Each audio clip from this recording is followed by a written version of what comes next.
Hi, welcome back to Deep Images. We're continuing our amazing series on demons, devils, and black magic, which is part of our Halloween 2024 coverage. Um, I'm here with CF Roberts, my amazing co-host, and he is going to talk about a movie that's actually kind of became two movies, but yeah, that really are classics of this whole Satan, witchcraft, etc. field. Yes, sirree, Bob. Uh, I'm going to talk about a golden oldie. And when I say oldie, I mean a movie that is over 100 years old. This is 1922's HAXAN, Witchcraft Through the Ages. This is a movie from Sweden. It was directed by Benjamin Christensen, who I think also, I may have gotten this right or I may have gotten it wrong. Did he actually play Satan? Yes, he did play Satan. Yeah. Spoilers. No, just kidding. Go ahead. Yeah, sorry about that, folks. No. Uh, it doesn't really play into the plot. But Right. anyway, this is kind of a big, long movie. Well, it's under 2 hours, actually. But it takes kind of an interesting look. The first couple of times I saw this movie, well, I mean, I maybe didn't follow a lot of the guts of the plot terribly well because alcohol, whatever else. Um, but I thought it was a fascinating piece of what I'm going to call witch exploitation, and it was mainly focusing on some of the more esoteric and some of the more kind of grody elements. But yeah, I'm just watching it in full context here in uh, here in the year of our Lord 2024. Uh, I got all new context for it, and I liked it quite a bit. Hmm. And this is, but basically, it takes a look at which quote unquote witchcraft. Largely, I'm going to call it quote unquote, but just basically some pagan worship and how a lot of it evolved from early on in the days and the various ways civilizations saw the world and the planets and the stars and how they saw all that configuring. We're talking like the Judeo-Christian look at things, kind of saw things as a firmament. The world was kind of a disc on a flat plane, and there were mountains, and then there was air, and then there was fire, and then there was a sky beyond that. But that was far beyond our knowledge.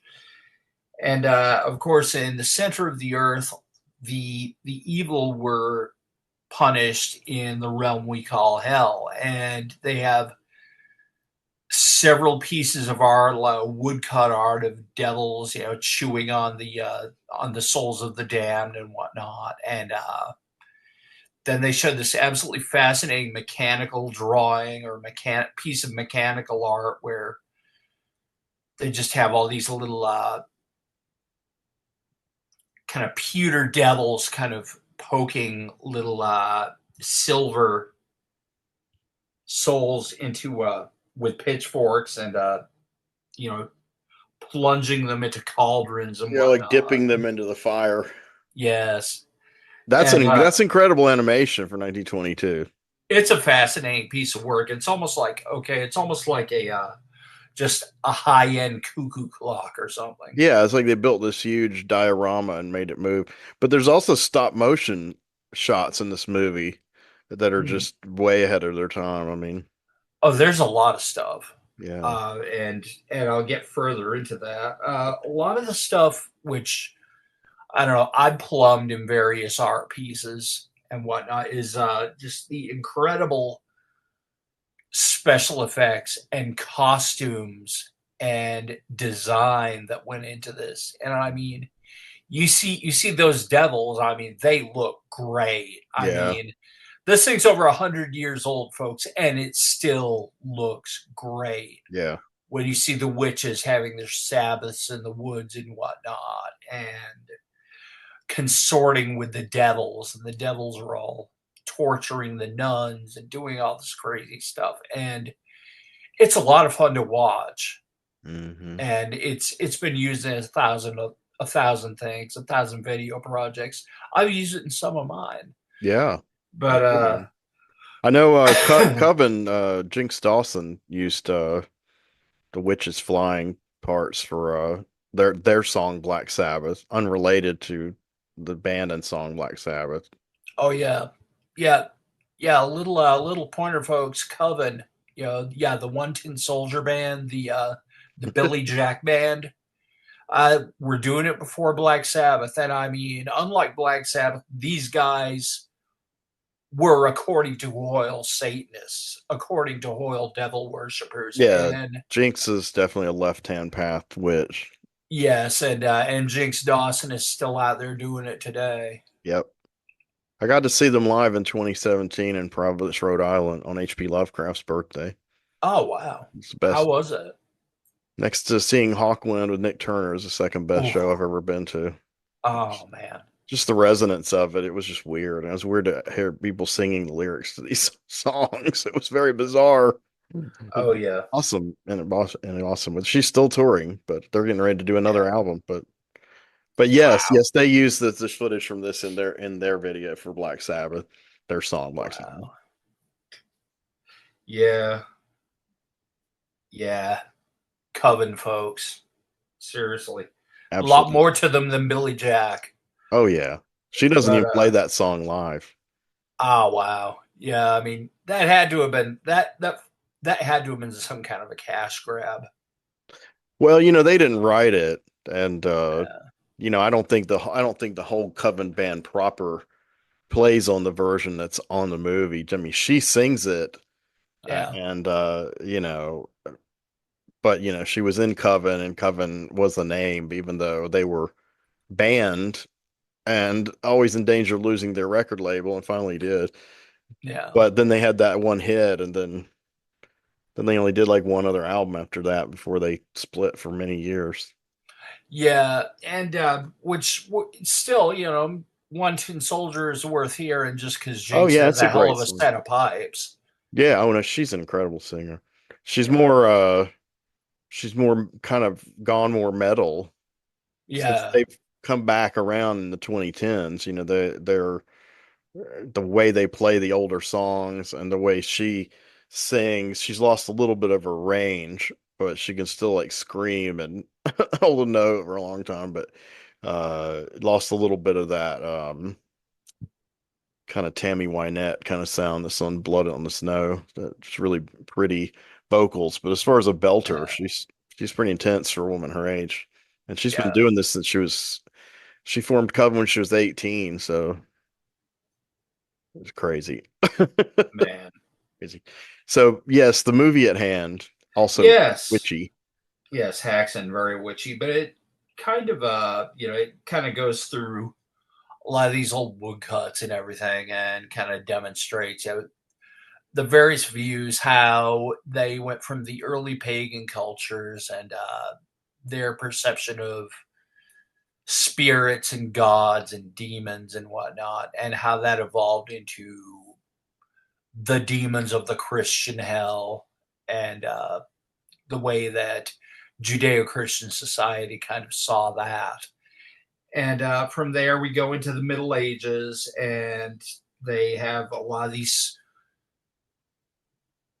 I keep wanting to say sketches, not really sketches, but kind of dramatizations in the Yeah, middle of yeah, what's technically a documentary of sorts. yeah, like reenactments of Yeah, the legends that what things witches do, rituals and stuff. yeah, and it starts with like kind of a witches hangout or witches kind of enclave where they're kind of bringing in these corpses from off up on Gallows Hill, and checking it out, and they've got this desiccated hand, but it's been up there too long, and it's rotting, and it's not going to be any good. And so they kind of go through all these body parts and whatnot, and that's one thing. But they go from that to showing how they procure these love potions. There's a woman basically giving these love potions to Friar Tuck and to kind of woo him over to some debauchery, Yeah. and he looks all too gleeful to participate in that.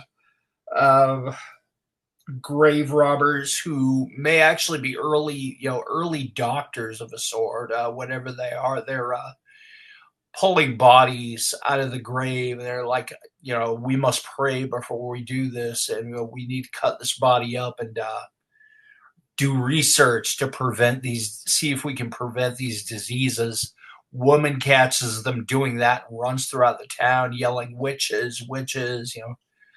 Satanic evil people, who were robbing bodies from the graves, and just various things like that. And then eventually you get kind of the big centerpiece story, which is the Inquisition and the witch hunts, and this man who's dying, and of course some metallurgist comes and looks over the body and says it's being done by a witch, and the poor grieving wife says, "Oh my God, how am I going to find who's? Is there any way to find this person?" And he just kind of cryptically says, "Oh, you may see her sooner than you realize." And so the first poor spinster who comes to the house, begging for alms or begging for something to eat, they bring her into the house and feed her food, and they watch her, not just eating that hamburger, but eating the hell out of it, as some genius used to say. Um, they call, they call the Inquisition judges to come take this woman away because she's making this woman's poor husband sick and he's going to die or whatever. And so they spend this protracted amount of time torturing this woman, and they finally get a confession out of her. But in this confession, she sells out absolutely everybody. Hmm. As she sells out all the old crones who were kind of pulling together their potions and their herbal remedies and whatnot. She calls out everybody, and even people associated with this family who are losing their patriarch, and the young wife who has just lost her husband, and whose son is at risk of becoming an orphan. She gets grabbed, and then they start torturing her and putting her through all these ordeals. And so in the end, basically everybody's a witch and everybody gets, burned at the stake or whatever. I think that's what happened And in Salem. Yeah. yeah, yeah, I think that's exactly what happened. And it's kind of a good look at that level of hysteria. But it kind of veers between depicting these things like hysteria and wrongly accusing people, like in the witch trials, but also depicting the legendary rituals or things they were accused of as if they really happened and they really were worshiping Satan. It kind of goes, both sides of that.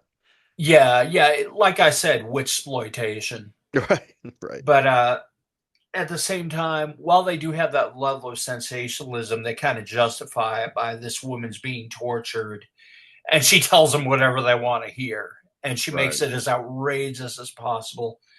Whereupon you get what are probably the best moments of the film, which is where she recounts all this, whether true or not, and you get to see all the visuals of people cavorting around in the woods in various states of undress, dancing and stomping on the cross and kissing the devil's ass, the Apparently, kissing the that's where that phrase came from. kissing the director's ass. But Yeah, he plays Satan. He looks great.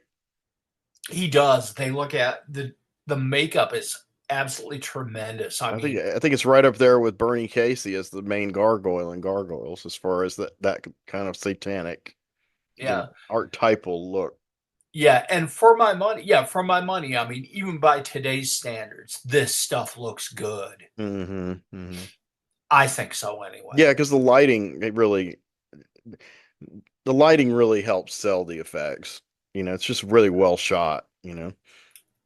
But the one thing about the movie that actually floors me was actually after they show you all these witch hunts and everything else, they do something that for 1922 grabs me as being very progressive. And they flash forward to the present, which at this point is just after World War I, and they show, I guess, the hysterics is the phrase that they use, and basically these women who were hauled off into mental institutions and labeled hysterics, and they are put through all kinds of tortures and whatnot, and basically kind of prosecuted under the auspices of psychiatric medicine. And it's kind of I think like Freud was still alive when this movie was made. he Maybe I'm may have wrong. been, Yeah, that was his era. but yeah, it's just kind of really almost like whether it intends to fully or not, kind of a really indictment of Freudian psychology as being the just the modern equivalent of witch hunting, Yeah, and yeah, it and it kind of really, sexist against women, and probably a yeah, lot of these hysterics, quote unquote, were like postpartum depression and things like that. That were yeah, almost all women go through, have children. yeah, and they're talking about how it's basically poor people for the most part, so Right. both kind of proto feminist and class, kind of class war, and Hmm. Hmm. of course I approved of that greatly, but I thought that was pretty fascinating. Um, I also, per your suggestion, also watched the kind of the newer One Cut or Another, which has William S. Burroughs doing the narration. Yeah, so that And cut's actually called Witchcraft Through the Ages. yeah, and that HAXAN was, was never called that. Now I mean, they're yeah, called the same on the Criterion. They're like both cuts, so they're put together, but are yeah, subtitle. But it's funny if you go on Letterboxd and try to class the movies, they're classed as two different films. yeah, And they really kind of are two different films in many ways. in some ways, yeah. And I was kind of, anxious to cross compare because the original is like 20 minutes longer than the Burroughs cut. But Yeah, I've concluded really after watching both that the reason it's got 20 extra minutes of it is all the text cards yeah, the that, intertitles. Yeah, yeah, that's what it is. And it's like you don't get a lot of the text cards in this because it's Burroughs talking. And so some he's, sequences are slightly in different order, but pretty much yeah, it's yeah. And yeah, because I mean, tell people who haven't seen. See, I saw Witchcraft Through the Ages long before I saw HAXAN cut, so I have a special fondness for that cut, even though I loved the original. The original is as restored. It looks really wonderful and has a lot of the scenes are tinted like in red or orange or purple. Um, but I saw Witchcraft Through the Ages, and I can't remember how it's tinted now by Criterion, maybe yellow, goldish. I don't remember, um, but yeah, Burroughs narrates it, and he says a lot of the stuff that's in the intertitles, but he says a lot of other things too, and he kind of paraphrases and uses colloquial language, and his delivery is like super dramatic. And so when he points these things out, it underlies the absurdity of it. Like he's yeah, actually they're employing him. Now, again, I told you about Anthony Balk. Now, Anthony Balk had to, he helped put together the guy who made the Burroughs experimental films like Towers Over Fire. He put together Witchcraft Through the Ages. So, he's a very important film figure in film, even though he directed very little. But he did put together this with Burroughs. Um, And when Burroughs says things like, watch these two demons stoking the fire so energetically with their victims, or Yeah. I and then the just witches paid homage to the devil by kissing his ass. yeah. It's just this insane. Um, but the soundtrack too is Yeah. is amazing. Jean-Luc Ponty and whatever other crew he Uh, had, they were the drummer is astonishing. Daniel Hamir, I'm gonna get his name wrong. I was when I first saw them that version, I only was familiar with Jean-Luc Ponty. Mm, And I'm not real familiar with the other musicians, but yeah. I did become familiar with that drummer, and he's done a lot of incredible kind of European free jazz and experimental stuff. But I can't think of during the what his name was, but yeah, there's like it's like a 4 or 5 piece group. Yeah, and they're great. You know, it's great music. Yeah, it's like to me, it's kind of like jazz fusion Yeah. slash free jazz slash prog rock slash neoclassical. I don't know. Yeah. It's kind of a little bit of everything. Um, but so how did you feel comparing these two versions? Oh, it was just a fascinating journey, just a lot of fun. Um, Now, the one thing that really nailed me with the Burroughs narration was where he just starts talking. I think during the Inquisition and the interrogation and torture of the old woman, and he just has these two inquisitors kind of going back and forth as says, "Watch the watch the insidious good cop bad cop routine, which has been practiced by police throughout the ages ever since." It's just Yeah, delivered in that kind of mordant kind of Burroughs monologue. yeah, that's some of Burroughs' kind of pet um themes. Yeah, I was gonna say so Daniel Homer is the guy who composed the music. Uh, He wrote the score, and he is also a drummer and percussionist.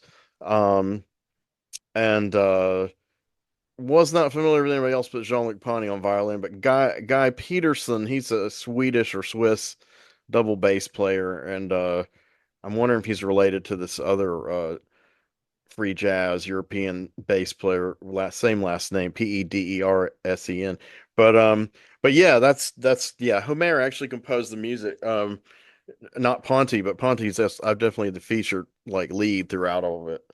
oh yeah, I think it's amazing. I think I like the way it's cut together. I think it moves pretty well. Um, you kind of have to be in a different mood cinematically, not necessarily thematically, but cinematically in a different mood for each movie, each yeah. version, I guess. Um, Mhm. but yeah, I'm glad you liked that one. And it does kind of end with the same idea of the mental institution and uh, the way women are treated by modern psychiatry. Now, that cut was created in 1968, so he's even though he doesn't explicitly update the text per se, what he's depicting is just as true 46 years later. So yeah, I believe that the original was very progressive for 1922, um, as far as dealing with psychiatry and that stigma attached with mental illness, especially women with mental illness. But yeah, definitely a classic. Are we forgetting anything else germane to this? I got everything I wanted to say. Well, people If can I'm find, missing anything, yeah, you can find these prints everywhere of either version. Both versions are on YouTube, yeah, Internet Archive, Daily Motion. Criterion Tubi. has the Blu-ray, which I have, which has both cuts and other bonus materials. And Christensen was a hell of a filmmaker. I've seen part of the other of his movie that people mention on it, seven footsteps to Satan or seven steps to Satan or something like that. It's got some great production design and some kind of occult tinge, but it definitely is a kind of a letdown after Witchcraft. I mean, after Hexen, rather. But Yeah, what it's the hell? Oh, what sorry. can you do? Pun intended. Oops. Yeah, so yeah, I would recommend people check out both. They're wonderful complements to each other, and really just the inventiveness of it is really Haxan is just so influential, and really I can't think of any other movie that comprehensively covered all this ground before that, and it took quite a few years for other movies to catch up with it. You start getting into movies like The Devils, obviously, and Mark of the Yeah. Devil, and Oh my God. Okay, one I forgot. Okay, and it was funny. I was playing part of this to Heather yesterday. I ran it by her, and there's a whole scene where the nuns are going into their hysterics and they're all kind of shimmying around and everything. And I said to her, "Okay, Devils of Loudun, do you think it's in this? Are you seeing this?" And she said, "Oh God, yeah." mm, And so, yeah, Ken Russell's The Devils. Kind of wondering if they aren't both uh, looking at the same source materials on there. yeah, because The Devil's Ludan was a play, right? It was based on something that really happened. Yeah, it was based on that. Yeah, it was And based on that. so yeah, The Devils is an adaptation of it, though very, more modern and graphic and a lot of irony to it. But yeah. Yeah, Yeah, I definitely think that was probably a text they used for this movie too. I don't remember when that play was published. I want to say I'm sure I'm wrong. I was going to say Aldous Huxley wrote it, but that can't be right. Or is it right? I don't know, man. I don't know why I have him in my head. That's probably wrong. But yeah, that I've never read the play, uh but yeah, apparently there was a Grandier and there was a Cardinal Richelieu. I know there was a Oh, Cardinal Richelieu, but yeah, yeah. um He's the guy that gave the Three Musketeers all that trouble. oh yeah, what an asshole. But yes. Look just like Charlton Heston. Only reason I didn't go out of my way to suggest we cover the devils is because there's really no real demons, devils, or black magic in the movie at all. No, But as far as being part of this lineage, yeah, of nunsploitation and like you said, witch exploitation, and I did cover all the Alucarda recently. exploitations. Alucarda, I think is a really key one, and I kind of compared the Devils to Alucarda as far as Alucarda taking the Devils to its like absolute most absurd Yeah, point, but not in an exploitative like way like Mark of the Devil or a whole bunch of those European ones like Killer Nun and all that kind of stuff and Sinful Nuns of Saint whatever, Valentine or whatever. But I thought Alucarda brought it back to the kind of, well, yeah, some of that folk horror level and just that kind of just the raw Satanism and the kind of hysteria, superstition. I mean, it had torture, but it wasn't like a torture porn kind of thing. I thought Mark of the Devil yeah, was kind of like an early example of torture porn.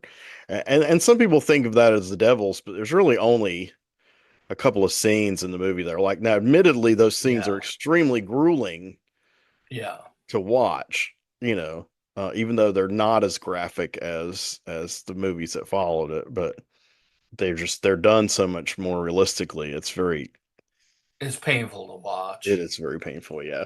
Um, but that's awesome. So we're going to wrap this up, and we'll be back with another Demons, Devils, Black Magic themed film before this series comes to an end. And thank you for watching. Please subscribe. And yes, it's the Devil's Horns or the Evil Eye, warding Or off the love. or So that's love the thumb here. or That's all the love. above. Exactly. So we'll talk to you guys soon. We'll see you soon. Thanks for watching.